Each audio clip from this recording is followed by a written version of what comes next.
Hi guys, ఈరోజు morning మా నాన్న సన్‌లైట్ కోసమని గార్డెన్‌లో నించున్నప్పుడు మా నాన్నకి ఇట్లా గార్డెన్ నుంచి ఇట్లా స్నేక్ ఇట్లా కనిపించిందని చెప్పిండంట. ఒక స్నేక్ కనిపించిందని. సో, ఇమ్మీడియేట్‌గా ఆ పాములు అతనికి కాల్ చేసి అంకుల్ వచ్చి అక్కడ వాటర్ పెట్టేసిండు ఫుల్‌గా. సో, అక్కడి నుంచి ఒక పాము వచ్చింది. సో, అంకుల్ దాన్ని చూసి భయపడున్నాడు. ఎందుకంటే అది నాగపాము అంట. మా నాన్న తాస్పాము అని చెప్పినాడు. అంకుల్ నాకు తాస్పాము కనిపించింది, కానీ వచ్చింది నాగపాము. సో, మా నాన్న కూడా ఫుల్ భయమైంది. 2 పాములు ఉన్నాయి అక్కడ ఏంది అని చెప్పి. సో, అంకుల్ ఇది డబ్బాలో పెట్టేసినుండే. సో, ఇది చాలా డేంజర్, చాలా పాయిజన్ అనమాట. దీనికి 2 హోల్స్ పెట్టేసిండు బ్రీతింగ్ ఆడాలని చెప్పి.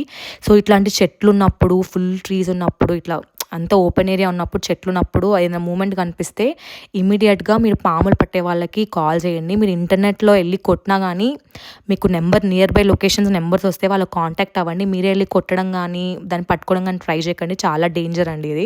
సో, అంకుల్ వెళ్ళి మళ్ళీ అదే ప్లేస్లో వాటర్ పడితే ఈ పాము వెళ్ళింది. సో, ఈరోజు మా ఇంట్లో 2 పాములు వెళ్ళాయన్నమాట. మాకు ఈ ఇంట్లో కొత్త కాదు, మాది ఓపెన్ ఏరియా కాబట్టి పాములు వస్తూనే ఉంటాయి అన్నమాట. సో, మేము అతన్ని కాల్ చేసి కాంటాక్ట్ అయినాం అనమాట పాములు పట్టే వాళ్ళని.